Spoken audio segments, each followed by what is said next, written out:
Welcome to another edition of The Point. My name is Tariq Mahmood.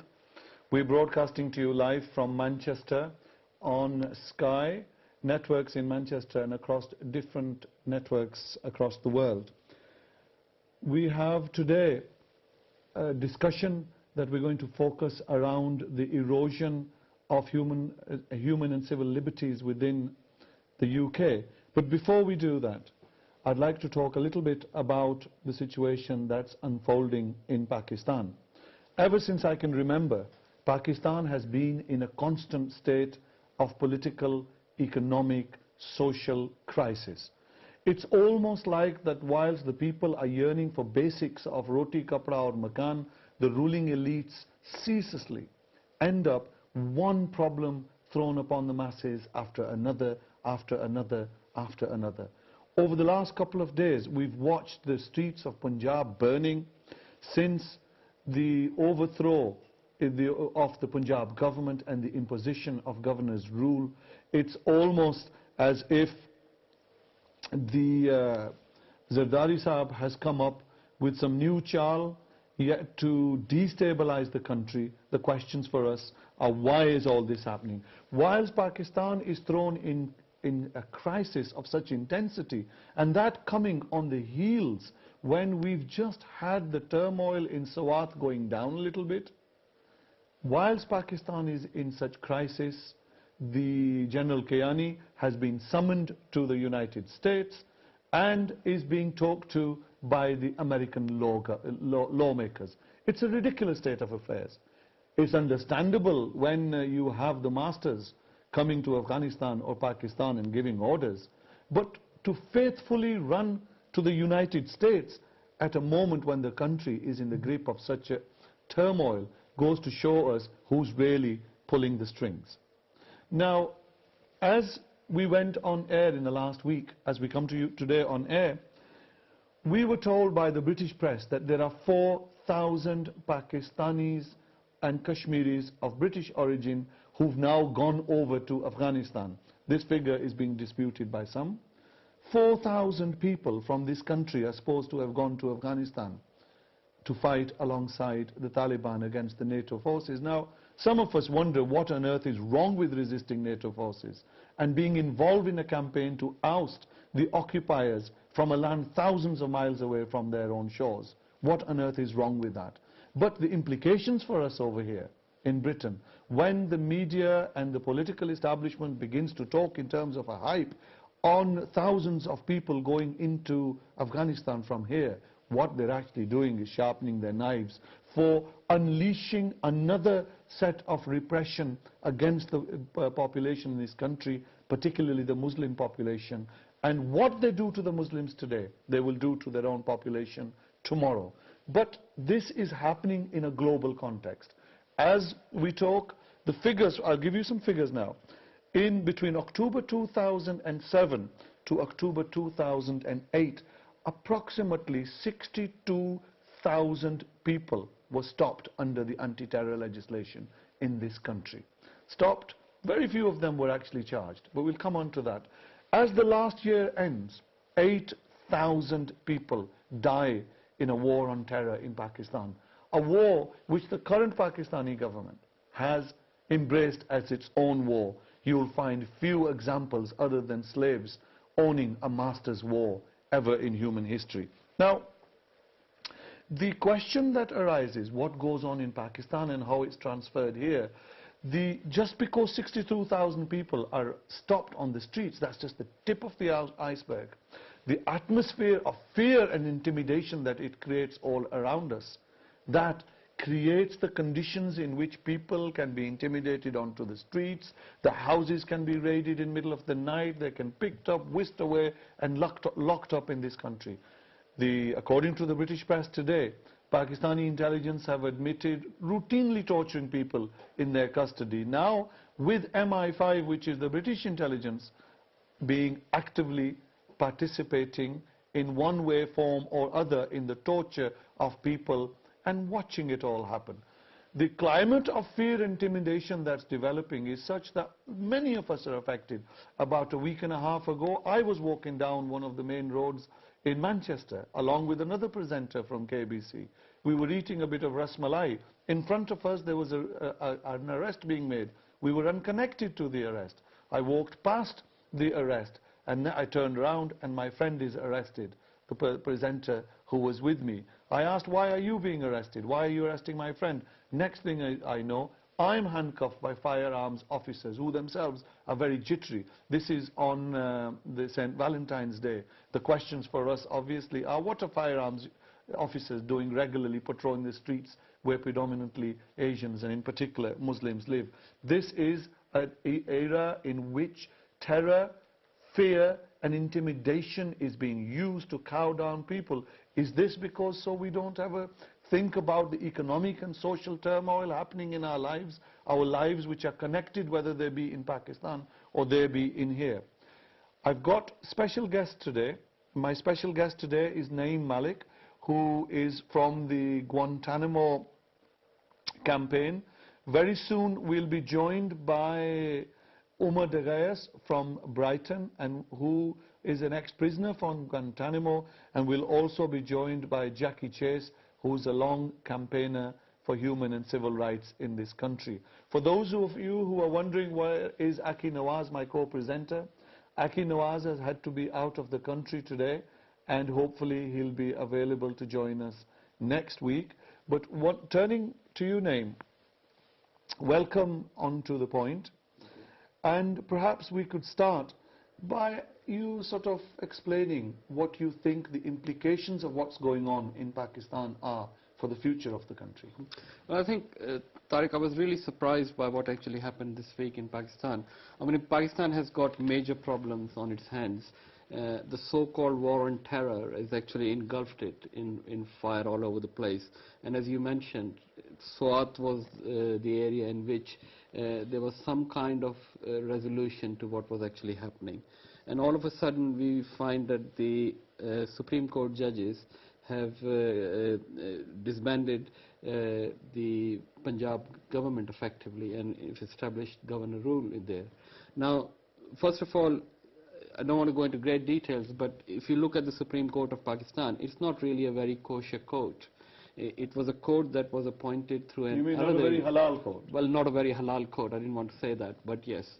It was established by Musharraf through his illegal overthrow of a government in Pakistan effectively as a commander-in-chief of Pakistan's army. So these judges in the Supreme Court really do not have much credibility as independent judges. So they were either acting on some suggestions from the President's office or from some other source that really shouldn't be giving the Supreme Court judges any indication of what they should be doing. It's not a secret that Zardari is up to... Yeah, so I mean, basically, in the middle of a crisis that Pakistan is going through, for some reason, people who are actually ruling Pakistan decided to open up another front. And in fact bring Pakistan that much nearer into, or engulfed it in a further crisis, in a province which is the most populous province of Pakistan, Punjab. And I think we've seen the effect of that, and I really fear for what is actually going to happen in Pakistan. As a human rights campaigner in Britain, how do you think the crisis in Pakistan is affecting human and civil rights? Well, I think the people of Pakistan have been suffering human rights abuses for a long time to come, and I think for a long time, and they probably will be for some time to come as well. I mean, if you look just at what happened in relation to Guantanamo, more than half of people who actually landed up in Guantanamo were at one stage arrested in Pakistan. Guantanamo is the prison camp in America. In Cuba actually. Again, illegally occupied as far as Cuba is concerned by the United States. Not only that, I think a lot of other people in Pakistan who have actually gone, have disappeared. I mean, there is a very well-known case of Afia Siddiqui. Now she's reappeared in the United States, and I think she's going to be brought back into the courts this month, in the end of this month. And she disappeared from Karachi a few years ago with 3 of her children. One of her children has been returned to her family. 2 others we don't exactly know where they are. and what has happened to them, and we fear for their well-being. From what we have seen of her, she appears to be in a very bad state, both mentally and physically. So I think the abuses of human rights in Pakistan are well known.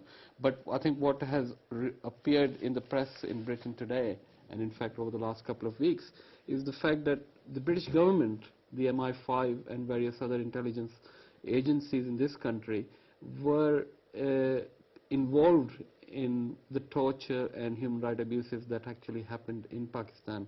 And in fact, I think there was a case, Binyam Mohammed, who has actually been released from Guantanamo only this week gone. There was a case in the High Court in Britain where we were trying to get, or the campaigners for civil liberties and human rights and various lawyers were trying to get information brought into public arena that would implicate that Britain was involved in the torture that happened to Binyam. So in a sense, they've institutionalized torture and just shipped it around to the highest bidders, haven't they? Well, that's, I think that is becoming more and more obvious every day. I mean, the position of human rights, what I was asking you, is that we've got a situation in Pakistan. Punjab is up in flame. In the frontier province, the army has been in action at the behest of the Americans. From Balochistan, people in their hundreds have been kidnapped. That's right. And some of them actually, according to the reports coming out, have been used as sex slaves, and there have been demands by some of the Balochis to release the women who have been imprisoned. Now, is there any hope that the current political setup in Pakistan can deliver anything to the people of Pakistan? Well, it looks very unlikely, and I think there are two things. First of all, I think they are incapable of delivering human rights to the people of Pakistan, and I think they're not willing to do it either, because that's the only way they can protect their own current positions they are in. And also they are working hand in gloves with various Western powers, including United States and Britain. But what's going on in Pakistan is not that unique, is it? I mean, colonial powers have done that in all colonies across Africa and Asia, for that matter. Yeah. Had their own stooges who do their bidding and constantly keep the people of the subjugated colony in a permanent state of crisis. Well, that's true, but I think Pakistan is in a very critical position at the moment, and it's also in a very significant position as far as the world is concerned, because it's a population of 160 to 180 million people, right? And if that country gets engulfed in what is happening in Afghanistan, and I think it will be disastrous, not just, well, it will be disastrous for the people of Pakistan, but it will be disastrous for peace, security and human rights internationally. Okay. Well, let's say, Naeem, that there is a direct link between what goes on in Pakistan and the abuse of human rights in this country. We've got Umar Daghayas on the line with us, and Umar was held in Guantanamo for 5 years. Umar, welcome to The Point. Yes, hello, how are you doing? Very well, thank you, and hope you're well. Perhaps you could tell us where you were and what happened to you. Yes, we were in Afghanistan when the bombardment started there, doing some relief work, and I was married to an Afghani woman there. So we withdrew to Pakistan, and in Pakistan, somewhere in Lahore, in a villa in Lahore, we were surrounded by people, and people, meaning police, who were wearing clothes written down on them in English.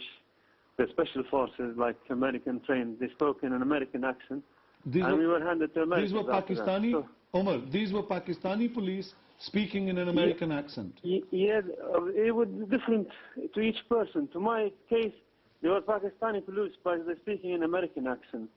And wearing clothes which were tracksuits written down on them in English, like saying on their backs were saying words like no fear, written down in the big English words.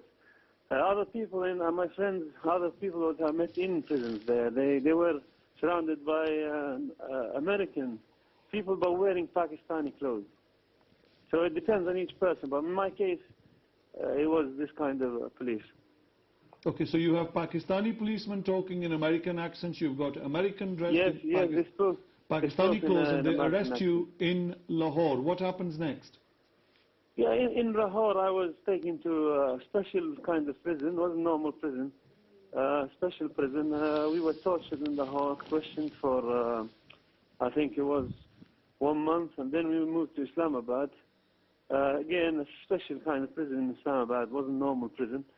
We were held there privately, and then we were taken in Lahore and in Pakistan to different locations, not inside the station itself, but into hotel rooms and into houses, private houses, to meet American security and British securities in Islamabad. And Also. were you interrogated in Pakistan and physically or mentally tortured? Yes, we were, yes. And not only me and everyone who went through that process in Pakistan. Most people that went were treated badly and tortured and so on in Pakistan. You were then, from Pakistan, what happened to you? From Pakistan, in Islamabad, the Americans came, how to say, from Lahore really, they came and then they met us in Islamabad again. And they probably decided that they wanted to buy us because we were shown to them as if we were some goods that they wanted to buy, and they had some questions. They questioned us. After a couple of days, we were handed in Islamabad airport. I think it was, I'm not sure whether it's normal airport or it's military airport. We were handed to two Americans. We were chained. We were covered. Our heads were covered. We were chained. We were handed to the Americans, and then the head cover was removed to a new head cover. So then we saw that there were two new Americans who took us, and they took us to a plane, and from there to Bagram. And then we stayed for Bagram for a certain while and tortured in Bagram again, questioned by the Americans, Bagram base, American Bagram base. And then from there I was sent to Guantanamo Bay. Okay. I mean, Bagram Air Force Base is now being expanded to become a bigger prison than it was. What's life like in Bagram? Bagram Air Base and the prison there, people forget, is a lot worse than in Guantanamo Bay. The torture that goes on there and the treatment there and the humiliation and so on is a lot worse than Guantanamo Bay. And there are many bases like that. Not only in Bagram, there is a Kandahar American base also, where some other people, detainees, went through from Bagram to Kandahar and then from Kandahar to Guantanamo Bay. There are other locations, secret locations, which are run by the CIA, and some people were rendered to those places and tortured there.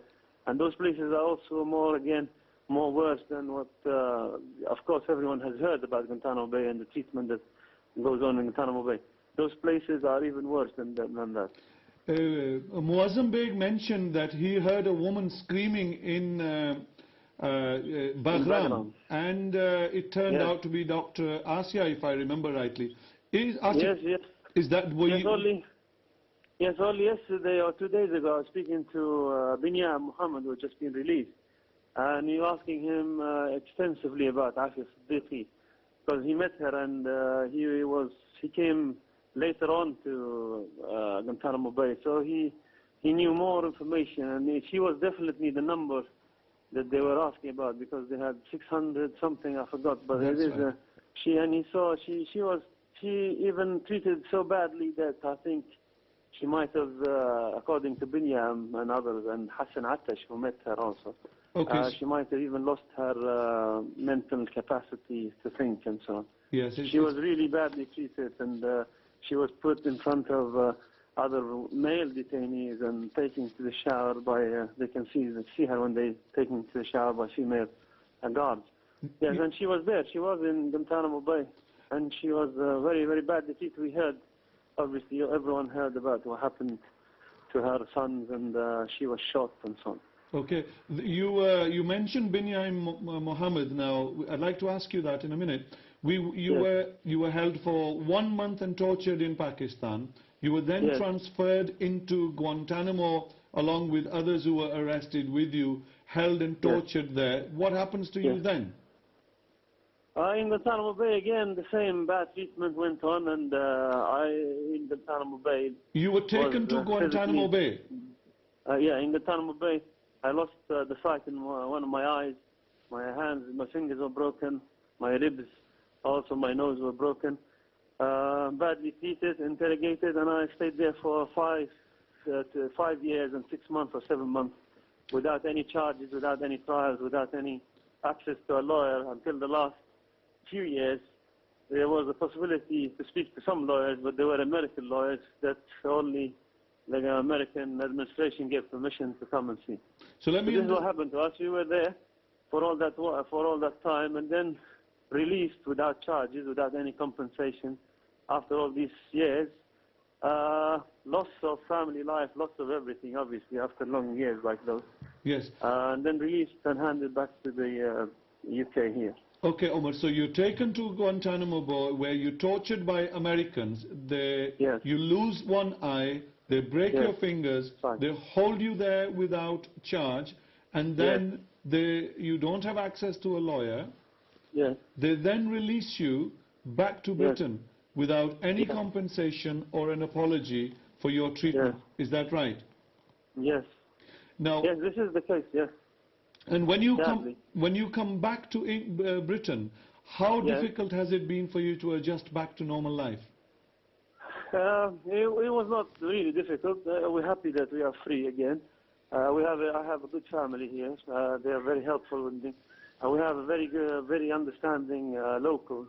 Especially, there were a group of people who were campaigning for my release, called Okay. Save Omar campaigners. And they did so much to meet the Prime Minister at the time, even 3 times when he came to Brighton. And some of them, the local MP, went all the way to America to advocate for my case. And they campaigned very hardly in the whole of the UK to bring about the notice about what happened to me. And to them, of course, firstly to Allah, and then to them, there's a lot to do. Because of them, Guantanamo Bay itself became very notorious in the whole country, in the UK, through their work. Many others, obviously, but they were very, very, very, very essential. Their work was very, very important. And what they did, publicity, all sorts of publicity. They made television interviews, radios. They made art exhibitions. They made people demonstrate in the street. They went and surrounded Parliament, and they questioned MPs. They put questions to MPs. They brought it to television worldwide and in the UK. Yeah, through their work, my case became prominent, and the whole of Guantanamo Bay has become, as we hear of it now, because of people like those who have worked so hard. And many others. Do you think that you would have Yes. received? Do you think you would have been freed if it wasn't for people campaigning for you? Yes, definitely. After Allah's grace, it is because of that. It's because all this campaigning and this was exposed the Americans and their lies and their falsehood, because everything they accused me of was exposed, and it was known to everyone that it was not the truth. And this was exposed in a big manner because it was on television, on radio, on newspapers, local newspaper. We had a local newspaper who supported my case also. And all this has made it embarrassing for them to continue imprisoning, letting me still stay in prison. Or otherwise, there are many innocent people, more innocent than I am, even more clear. The case is more clearer than my case, and they're still, are in prison there because though the facts are well clear to many who are specialized, but the general public do not know about those facts. Okay. Unless somebody campaigns for them. Final question for you. Final 2 questions for you, Omar. How difficult do you think Binyamin Mohammed will find adjusting back to life in Britain? Binyam, obviously, it has been only 2 to 3 days. Obviously, he's happy to be free. We met him twice and sat down with him and stayed the night with him. He's in a very far away, secret location. He is physically, obviously, very sick because of the hunger strike. There's a big hunger strike going on still in Guantanamo Bay. He says the treatment in Guantanamo is even worse, if not the same. Under Obama's administration, nothing has changed. He says he obviously spiritually, he's in good spirits. He's happy. He's a nice man.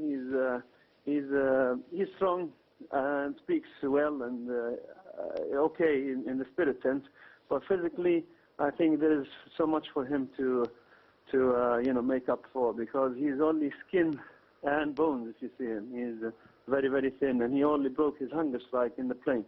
And there are many, many others in Guantanamo Bay are still in hunger strike because of the bad treatment, and because they want an ending to their problem, because there is none of them has been convicted of anything. No, just another question, Omar. You mentioned that the prisoners in Guantanamo Bay are saying that nothing has changed as a result of President Obama in America. Yes, yes. Binyam said, this is what Binyam said. According to Binyam, just coming out, he said, we call Obama Qumama in Arabic, which means a scumbag or something. And because he says nothing has changed during his presidency, on the contrary, he says Guantanamo Bay has not become even worse. In Camp 5, where he is held, they have the person responsible for Camp 5 is completely retarded in his head. He said he really treated them bad, and he's even worse than the people before him, the guards before him. And everything in the camp, things haven't changed. There's no difference, if not worse, as I say. Thank you for joining us, Omar. Omar, I hope you get down and write your life's experience down. Have you started doing that? Maybe, yes, I am thinking of it, but maybe in the near future I'll do something like that. Thank you very much. Okay, thank you very much for sharing your views, and hope life goes well for you. Thanks a lot. Okay, thank you. Hopefully thank you very much. Hopefully we'll change the name of Omar's spelling on there. We made a bit of an error. It's quite a number of things Omar says, Naeem, in here. Yeah. And one of the important things is that he's saying, after talking to the person who's released from Guantanamo only 2 days ago, Binyamin Mohammed, that nothing major has changed as a result of the new American administration. That doesn't bode well for the future, does it? No, it doesn't. I mean, I think people might think that because Binyamin has been released, there is a change, and that is due to Obama being elected president in the United States. But I think they're mistaken. I think primarily Binyamin Mohammed's release at this stage is because of the embarrassment that the British government found itself in. This is the High Court judges saying that the documents which could implicate Britain being involved in torture through rendition of Binyamin Mohammed should be released, but it's not being released because of the United States pressure. I think that's what really precipitated Binyamin's release. And I think I agree with what Binyamin is saying, is that there's probably very little changed in... I think one of the things is to remember there is still several hundred people held at Guantanamo. They are not being released. And particularly in the case of Britain, there are 3 British residents who I would like to mention. There is Amar, who has been there for a long time, and he's since 2002 as far as I know. And he's got a family that lives in Britain, and they are British citizens. And he must be released because I think he's been there for long, that I don't know what he's been going through there. There is Ahmed Belbacha, who's an Algerian, and he is actually being cleared for release, but he cannot be sent to Algeria because obviously he faces various things there. Then there is Farid Said. He's also an Algerian in a similar position, and they can all come to Britain because they have got links with Britain. They have actually lived in Britain. So I think that's something that should change. Well, I hope that the British government brings these people here as well. But you know, the picture that Omar is painting is quite horrendous, isn't it? There's no due process of law that the Pakistani governments, that was Musharraf at the time, I think, that there's no process of any law, there's no pretense to it. A horror story where you've got Americans dressed as Pakistanis, Pakistanis talking like Americans, picked up in Lahore, taken to villages, beaten, tortured, taken to Bagram, flown over to America where his eye is knocked out, his fingers are broken, no charge, no apology, no compensation. And these people are going to give democracy to the world. Maybe before you answer, Naeem, we could go to Jackie Chase, who was one of the campaigners in Save Umar campaign. Jackie, welcome to The Point. Hello, Tarek. Hi, Jackie. Welcome to The Point. We've just been listening to a harrowing tale of the experience of Umar Degayas, of what happened to him after he came out of Afghanistan. And I'd like to sort of ask you a few questions, really. Tarek, can I just say that you are very faint to me at the moment? Okay, Jackie. I'll try to talk a little bit louder. Is that a bit better? It's still very faint, but I can just hear you, yes. Okay, Jackie. I hope you managed to hear this. Now, why did you get involved in a campaign to save Umar? I started the campaign because Umar is a fellow resident of this city of Brighton. He's my brother in this city. and he was entitled to my support as that.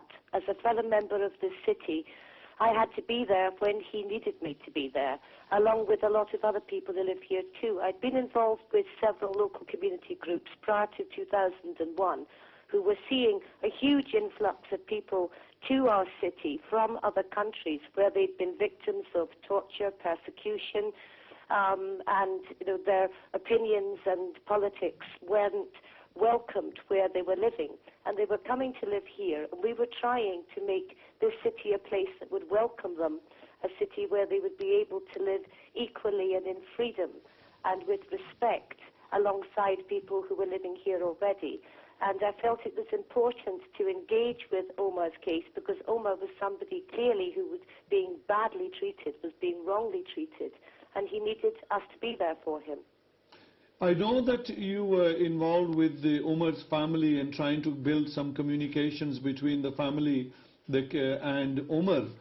What made the family's contribution to the campaign was huge. It helped enormously to be able to personalize the case and to get local people to understand that this was just another man, another member of our community with a family here who was suffering terribly in having him away in that terrible place where they had no communication with him. They couldn't speak to him. They couldn't send him gifts. They very seldom got letters from him, and when they did, they were, in the main, they were censored out. You could hardly read his wishes or his feelings. All you could read was sort of good wishes from either side. It was appalling, the lack of communication with him, and the family were very afraid. How did people in Brighton generally react when you went and talked to them about somebody who was held under terrorism in Guantanamo Bay? They were, like many people in our community, hiding for fear of victimization. They did not realize how many people felt as strongly as they did about detention without charge, people who felt strongly against torture, against maltreatment, people who believed in justice, believed in getting to the truth of a situation, not taking people beyond the reach of the law, as George Bush did in Guantanamo Bay. I meant the white people of Brighton, English people, local people from this population, the indigenous population. How did they react to you when you were campaigning to free somebody who was being painted as a dangerous terrorist? In the main, they behaved initially as judge and jury. By that, I mean their first question always was, well, he must have done something. What did he do? What was he doing in Pakistan? What was he doing in Afghanistan? Oh, well, he must have been there for some reason. Oh, well, the government must know something that we don't know. And as more facts started to come out, more people started to understand that the issue was not about what Omar had done or not done. The issue was about justice. Okay. Jackie, just moving on a little bit from Omar, one important thing is that you proved that by campaigning for people on the streets, winning local support, mobilizing the politicians, you not only managed to free an innocent man from prison, you managed to make a major dent in the very armory of the penal system of Guantanamo. And that really is a great tribute to you and all other campaigners. But I'd like to ask you a question moving on other very serious issues that are going on. You're a lifelong campaigner for human rights. Now, in this country, we have a special immigration appeals tribunal. If my understanding is correct, that's just a guise for another anti-terror court. Now, can you explain to our viewers what's been happening of significance at the hands of this court and the British judicial system over the last 2 weeks that has razzled both the racists for different reasons and human rights campaigners for very different reasons indeed?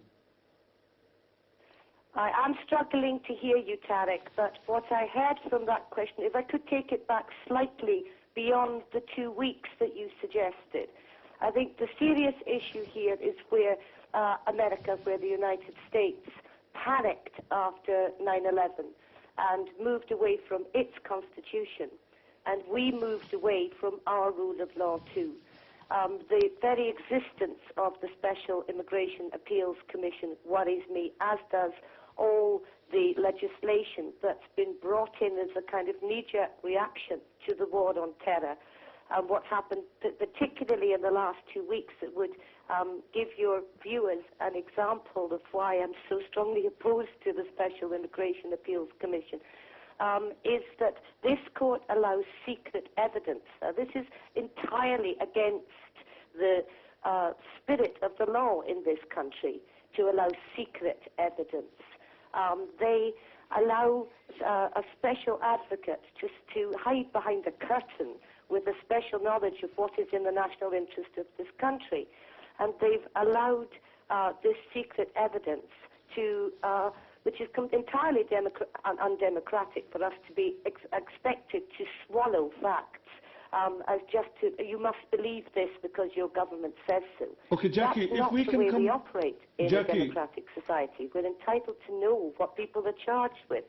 And this has happened with the case of Al-Qatada and 2 of the Algerians, in that this secret evidence has been used to make a decision that these men can now, that they are criminals, they are a threat to our society, we don't know why, and that they are to be returned to countries who have an appalling record of torture. Abu Qatada has also been sentenced Let us discuss, I believe, to death in Jordan. Jackie, we'll discuss the 2 Algerians are being returned to a country that has a terrible human rights record. And we are bound by many United Nations conventions on human rights to say that we will not return people to countries where there is a threat to their life of being tortured. Indeed, Jackie, we'll talk to you on this issue after a short commercial break. If you can, please hold on, and we'll try to sort the microphone problems out as well. We'll speak to you in a minute. Please hold on, don't go away. Thank you. Welcome back. If you are joining us now, my name is Tariq Mahmood. You're watching The Point on KBC in the Sky networks at 836 and through various satellite networks across the world. Before we went for the commercial break, we had heard from Umar Daghayas, who had been kidnapped in Pakistan by soldiers, Pakistani soldiers talking with American accents, by Americans dressed as Pakistanis, abused and tortured, held in Pakistan, given to the Americans in the Bagram base without any process of law, from there held in there for a while, taken over to Guantanamo, tortured. His eye was knocked out by the American torturers, he told us. His fingers were broken. He was held there for 5 years. He was then released eventually after a campaign led by a courageous campaigner called Jackie Chase, who is on the line with us at the moment, who was held there for 5 years, released without any compensation, released without any apology back into Britain. We live in a time in Britain where 62,000 people last year were stopped under the anti-terror legislation, where anything and everything goes as a terrorist in this country, where even in the current economic financial meltdown in the capitalist world, you had the British government threatening and using anti-terror legislation against Iceland, where 60-odd-year-old men are arrested on Labour Party conferences under the anti-terror law. In fact, I've met quite a number of people who've been arrested under the terror law, and my personal friends' houses have been raided in middle of the night and their kids taken, and they've been arrested in middle of the night. Now, what we were listening to from Jackie Chase a few minutes before the break was that there has been unfolding major developments with regards to human and civil rights in Britain. Jackie, are you back online with us now? Yes, I am. Can you hear me a bit better now? Yes, I can. Thank you, Jackie. You were telling us before we went off, you were referring back to the case of the Qatada. But before you go back, perhaps you could recap. Now, Qatada was being held under what, where, and then what happened to him? He was being held, awaiting a hearing of the law lords as to whether he could be deported from this country. After many years of being held in Belmarsh and Long Lartin prisons, he had been released on very erroneous measures to his home. under serious constraints, not allowed out for more than 2 hours out of 24, tagged with, monitoring equipment that could tell us exact movements, not allowed to use computers or to use mobile phones. Almost like an animal. Almost like the other Algerians. Almost like an animal being tied, Jackie. Held, and then because the law lords said that they saw that relations had improved with Jordan and with Algeria, that these men now could be returned. So because the law lords had said that, the Treasury solicitors appealed to the Sayak court to have these men's bail revoked. The Sayak court, they Jackie... should all be back in prison because they because they were such a threat to British society and because they might try to abscond. So that case was heard this week at Sayak, and the judge ruled that there were no grounds to believe that these men were more likely to abscond now than they had done before. So they left the court on their way to their various home addresses and disappeared. The lawyers were not informed, the families were not informed, nobody knew what had happened to these men. So let me slow you down, Jackie. Jackie, let me slow you down, please. And what turned out to have happened was that the Home Secretary, Jackie Smith, had decided to go over the ruling of the court, which is something that, for those of us who believe in justice, we find it to be a cause for grave concern. Now, let me ask you a question, Jackie. Overrule a court of law. Jackie, can you hear me, please? And she decided to pick them up and put them all in Belmarsh anyway. Okay, Jackie. On Friday, the excuse that she gave for this appalling behaviour, which, I clearly believe to be contempt of court, and I believe what happened to the men to be kidnapped under law. But what she said was the reason was that another piece of secret evidence had emerged after the ruling on Thursday afternoon about 4 o'clock. Okay, Jackie. And that had led her to believe it necessary to pick the men up. So, you see, what we're battling against all the time is this admission of secret evidence to court. Okay, Jackie, let me ask you simply... You can't get anywhere when secrets are kept from the court. We need to get to the truth, which means we need these men returned to the proper criminal justice system. Okay, Jackie. And if there's anything that needs to be heard, then the public needs to know it. And there are enough constraints within our criminal justice system that if there are special things like, informers or monitoring places or monitoring equipment being used that they want to keep from the eyes of criminals, that those can be kept Okay, Jackie, secret. so you're... But you can still get to the facts about these people and you can still treat them humanely. Okay, Jackie, simplifying the thing, these men were taken to an anti-terror court set up by the government. Is that correct? They were taken to an anti-terror court, that's right. Okay, and that... court is what it's called. Okay, yes. The special court then frees these men, and their families and lawyers are expecting them to return home. Is that correct? That's right. Now, unknown to the families and lawyers, the government's minister moves in contempt of the court and has them rearrested and locked up somewhere else. Is that correct? That's right, without informing the lawyers, the families, or anybody.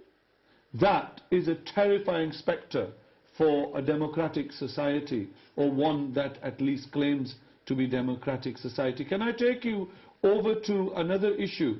What are the issues behind the government and the judges arguing on Binyamin Mohammed's case? Well, the problem there is that our government, layer by layer, our complicity in many activities outside of the law, along with the United States, are starting to come out into the open. It has been a very embarrassing fortnight for our government. And there was Binyam coming home, and clearly what you see in that case is that our government has been involved in the rendition of prisoners to places where they would be tortured, to countries that have a very, very poor human rights record. Is it correct that the judges were asking for the release of the torture documents that would show that Binyamin Mohammed was tortured, and the Americans put pressure on the British government to withhold that information? Well, we believe that not to be true. We believe that the government had made its own decision because David Miliband, the Foreign Secretary, has since admitted that he had not asked the Obama administration if their position was different from that of the Bush administration about releasing that information. This is very serious information, and in releasing this information, it shows that the British government has been complicit in rendition and torture, which of course is in breach of the 2001 Act on Prevention of Torture. A lot of the popular press was going on about what a wonderful life these people are having, the ones who have been now re-imprisoned. Well, how would you feel if you were locked up in a room or 2 rooms for 7 years? Many of these men have families. Those children can't invite friends home. They can't do their homework on computers. But because they can't invite friends home, they don't get invited to other people's houses. They don't make proper, healthy relations as children should. You're now talking about the control. In their homes with their parents completely miserable, with being subjected to house searches and strip searches and all sorts of nasty experiences with Home Office staff.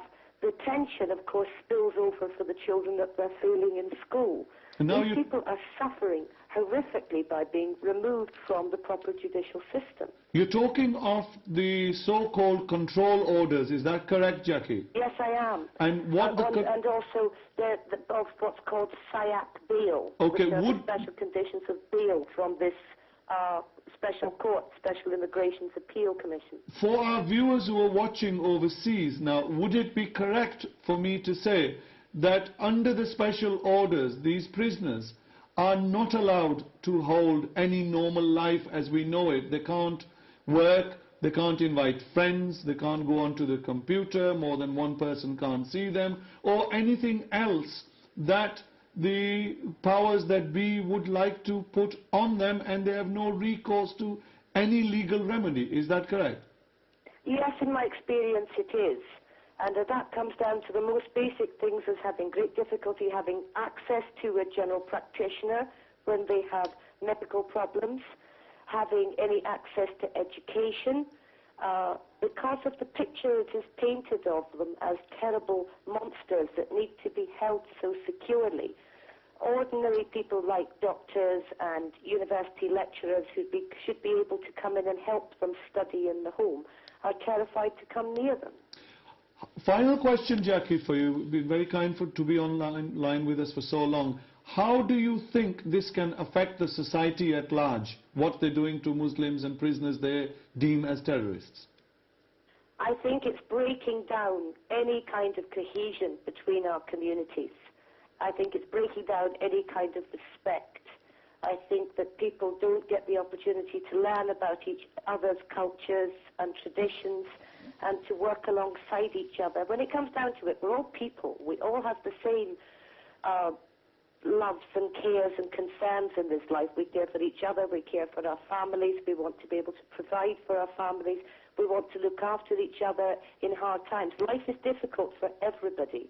I meant to ask you, we don't need these kinds of conflicts made up between us. This war on terror has done nothing but cause huge rifts between our communities and set up fears that don't need to be there. They're non-existent things. You know, if there are criminals, criminals need to be taken out and locked away. Okay. Every society has criminals. Every society has bad eggs, bad people. Okay, so Jackie, what I was asking... And we need to deal with that through a law system that we all adhere to. And the rest of the time we need to work democratically together to give each other a fair chance in life. That's what this country has always stood for. It stood for truth and for justice and for mutual respect. And since 2001, we seem to have drifted far from that path, and the sooner we get back to it, the sooner we can work together for a peaceful world and respect for each other and respect for our environment. Thank you, Jackie. And all this for a little incident that takes place in America. The world is ripped apart and we lose all our civil and human rights. Okay. Thank you very much for joining us. And thank you very much, and hope to see you soon. Naeem, the picture that Jackie is painting really has implications for this society. That was the question I was trying to ask last time. How do you think what the effect is going to be on the mainstream of British society, what they're doing to people they're calling as terrorists today? First of all, I think the issues we've been discussing today points to the fact that torture doesn't only take place in third world countries that we imagined before. And in fact, it takes place because our own governments in Britain and United States, and particularly in Britain, as I think Jackie was saying, are complicit in it. And not only complicit, they actually encourage it by what they do. I think there are a couple of things this week. For example, the Defence Secretary, Hutton, admitted in the British Defence Secretary admitted in the House of Commons that his ministry has actually lied to the Parliament. In 2004, the British Security Services, or the British Forces, SAS, in Iraq handed 2 Pakistanis to the Americans.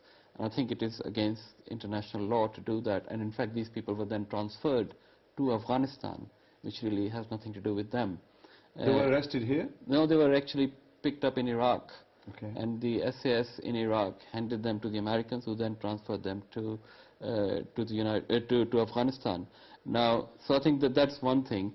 The other thing is also what we were discussing in reference to Miliband and his argument with the High Court judges. I think even Miliband being the Foreign Secretary of Britain, and he was even criticized by the chief investigator on terror for United Nations, and who said that we don't criticize people lightly, because it's the first time ever a foreign secretary has actually been criticized by that agency. So I think, what's pointing to the fact is that torture is taking place across the world. Our governments may say that we don't do it, but they actually encourage it, they outsource it, they pay for it, and I think people who were transferred from Pakistan were transferred without any due process. So in fact, they were accepted by the Americans. The British were there in terms of the MI5 and intelligence services. Pakistan was actually violating the laws, and they stood by it, and in fact, in normal circumstances, it would be considered aiding and abetting a crime. I think that's the understanding that we need to come to and stop it. We're always discussing things from our own point of view, what's happening to us and within our own minds. I often wonder what's going on in the mind of white people in this society when they read a headline like 4,000 young Muslims are off on their way to Afghanistan to fight British occupation forces. Now, what do you think's happening within the minds of people when they're being fed such poison? White people particularly. Well, I think, first of all, you need to look at what is possibly the purpose behind these kind of inflammatory statements.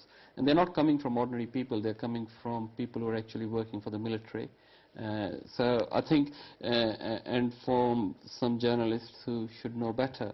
In fact, if you even, the headline suggested there were 4,000, but if you go and read the article a bit further, it suggests it's perhaps maybe a dozen or so. So I think, these inflammatory statements are not helping in that respect. But I think it also indicates that the laws that are being planned for the future may not be, maybe even worse than what we've experienced so far.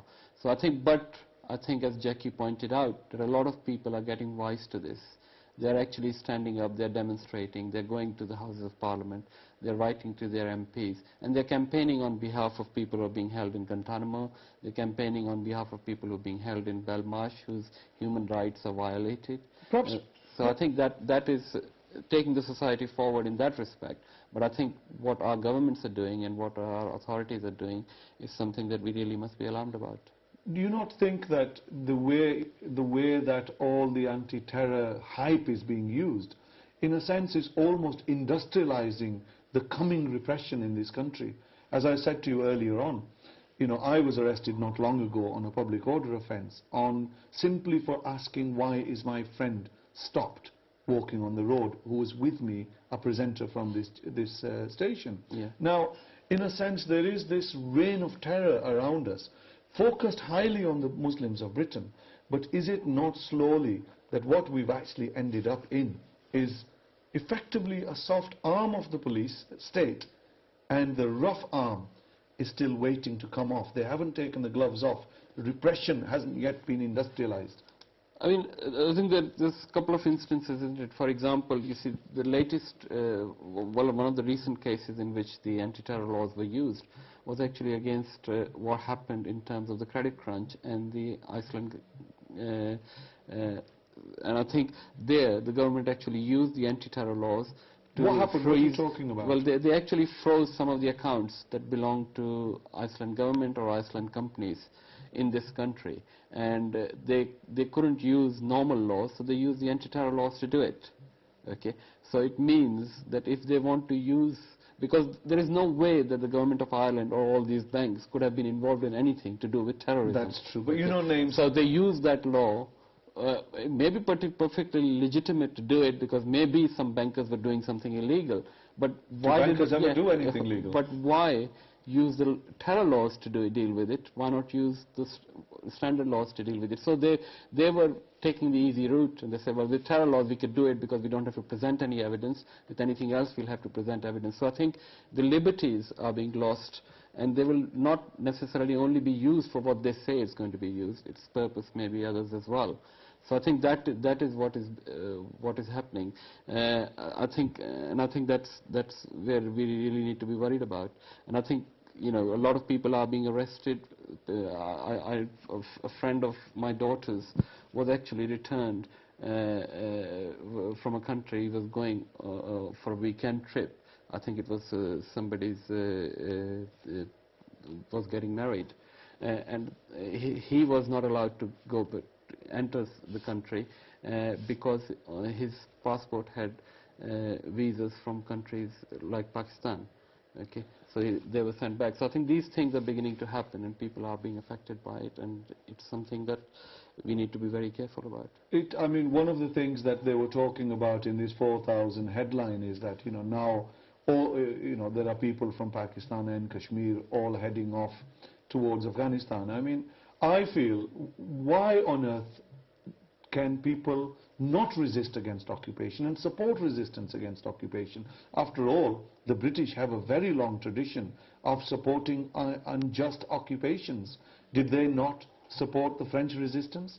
Did the British people not go up in their thousands and fight in the Spanish Civil War? What on earth is wrong with supporting the resistance against the occupation of Afghanistan? Yeah. Well, I mean, I think that's the thing, isn't it? Because they are now saying that you don't even have to do a physical act to be a terrorist. It could become illegal to be an extremist, and that could be anybody who holds views that are contrary to what you might think they should be holding. So, for example, if somebody thinks that his country needs to be liberated, then that would be considered an extremist person, and he could actually be charged under the terror laws. So I think that's, I mean, those developments are very worrying for ordinary people. I mean, I think there were cases being put forward that, if you read some Irish poetry, you could actually be construed as a terrorist, because you hold views that think Ireland should be independent of Britain or whatever. So I think those are things that we need to think about. But the implication certainly for the way that the British state has unleashed its anti-terror machinery on what is at the moment the Muslim population.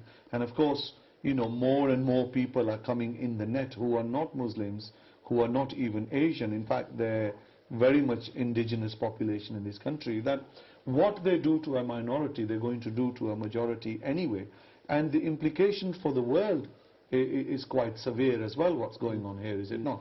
Oh yes, I mean it is. I mean the thing is, you see, that people who were actually, for example, taken to Guantanamo, right? They were arrested and there was no legal process by which they were taken to Guantanamo. And I think, if people are held in a police station here for more than 48 hours, they should have recourse to a lawyer. What do you... and that didn't happen, and some of them were held for about, 7 years? I mean, you've been working in the Guantanamo campaign. What do you say to people who say, well, these people who are inside Guantanamo or Bagram, they must have done something? Well, the thing is, then why have a court of law that decides whether they have done something or not? Just because somebody says. I think the thing with, there is a saying which says power corrupts and absolute power corrupts absolutely. Okay. So, I think if you say that the executive can say, well, I'm putting him in prison, and everybody says, well, he must have done something wrong because the Prime Minister says so. Well, I think we'll be in a very sorry state of affairs, because if Prime Minister says so, it shouldn't really be taken, especially our few years of experience of what Tony Blair said about the weapons of mass destruction being in Iraq. We know that not to be the case now. And we took his word for it, and we paid a very heavy price for it. Well, we didn't. 2 million people went on the streets and said no. Well, we didn't, but the House of Commons did. And also, I think as the Defence Minister said, we lied to the House of Commons. So I think... the British are no newcomers to lying, are they? Their whole history is full of lies and treaties. Yeah, well, that's the reason why there has to be a judicial process.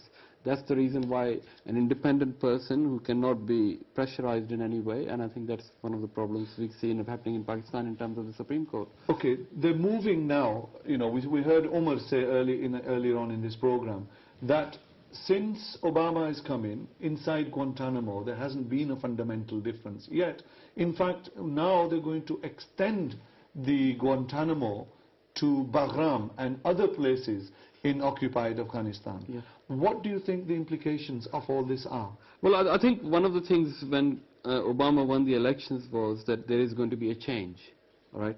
And we can do it type of thing, and we're going to close Guantanamo. But we know from what Obama has recently said. He said he will close Guantanamo, but that does not mean all the people who are there will be freed. He still said we're going to continue keeping Bagram open as a prison, and there is a danger that a lot of these people may be transferred to Bagram, and I think basically just closing Guantanamo, transferring the people who are in Guantanamo to some other place does not resolve the problem. In fact, it probably makes it much more difficult and much more dangerous for the people who will be held there then.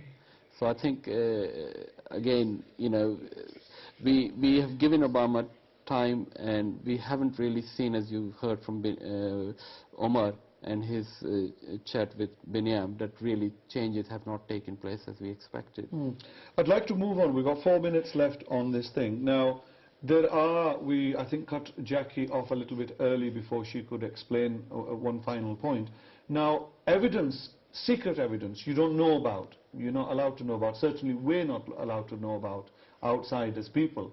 Secret evidence is increasingly being used against people in this country, which makes a mockery of the judicial system. Now, there's a demonstration being held outside the SIAC court. This is a special immigration appeals court, a special anti-terror court, for the want of another thing, who one of the chairmen, I think, Ian MacDonald, left in protest at its remit. A demonstration is taking place against secret evidence. That's on the 4th of this month at 9 o'clock in the morning. It's outside the Green Buildings on Fetters Lane. Those of you who are, I think Fetters Lane is in London, isn't it? Yeah, it's about Martian. Yeah, and those people who would like to make their voices heard, that secret evidence is not evidence, it's a secret. It has no place in any judicial system. Any evidence against any person surely should be made public, otherwise it's nothing but a smokescreen for corruption and deceit, with which they can say anything is secret. So we then lose all our human and civil rights. Then Jackie Chase, who was here earlier on, who was one of the founders of same Omar Deghayas campaign. Omar Deghayas, of course, was a young man who was arrested in Pakistan by Pakistani officers speaking in American English, with Americans dressed as Pakistanis, tortured, taken over to Bagram, tortured, taken over to Guantanamo, tortured, released without charge, no evidence still presented on what goes on. Secret evidence leads to a world of darkness and horror. That if it takes place in these countries which claim to represent and be the beacons of democracy and human rights, then an era of darkness is surely going to descend across the whole world. This cannot be allowed. Those who are concerned about that there should be no secret evidence, please support the demonstration which will take place at 9 a.m. outside the green buildings outside the Sayat court. And in the last final minutes of this program, Naeem, what would you say are the most dreadful things that can come at the world as a result of this so-called war on terror? Well, I think a couple of things. First of all, what's happening in Pakistan is very significant. There are still thousands of people missing, and that needs to be sorted out. In terms of human rights, what's happening in Britain, I think is the alarming development of the anti-terror laws that is of great concern to us. I think on the demonstration, it's important that people go. And if they go to our website, guantanamo.org.uk, we will be putting details of that demonstration there so they can see it and know exactly where to go and when. And, you know, as we were discussing earlier on, that the things that are developing, whether they be it in Pakistan, whether they be it in Afghanistan or other places, we're living in an interconnected world in which the governments of these places, in Pakistan, they're just jumping to the dictates of the American occupiers of Afghanistan, and soon, no doubt, our direct masters in Pakistan. Over in this country, they have lied to the people of this country to go to war on allegedly weapons of mass destruction. Weapons of mass destruction. Saddam Hussein was supposed to have radioactive camels that could probably fly halfway around the world and destroy them. And on this basis, they have unleashed a war of terror on the civil and human rights of their own population. This war on terror must end.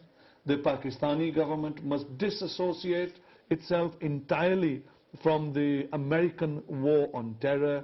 Judicial rule of law must be reinstated. You cannot have a military dictators, judges sit on judgment.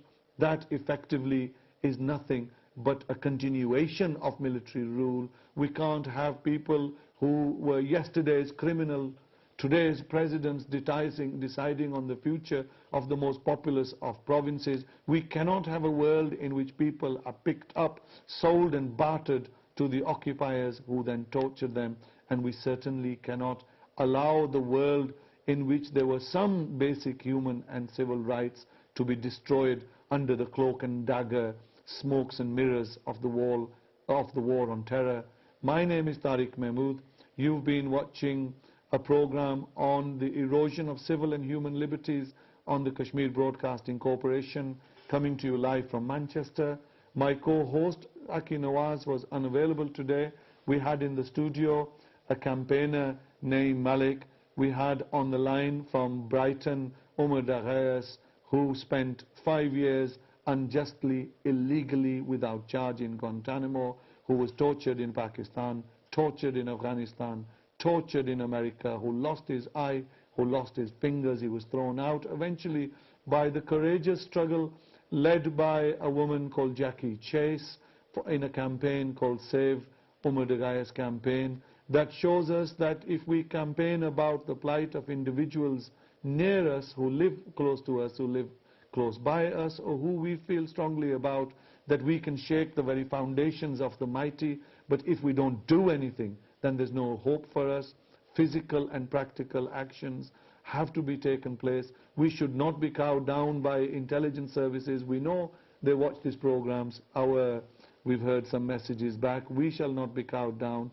As long as we can, we shall make our point that the unjust and injustices being permitted and allowed in this so-called war on terror are unacceptable, and we will not tolerate them. What they do to the Muslims of Britain today, they will do to the British population tomorrow. As we end deeper and deeper into an economic crisis, they will use any law that takes place. Thank you very much for joining us. We hope to see you again next week.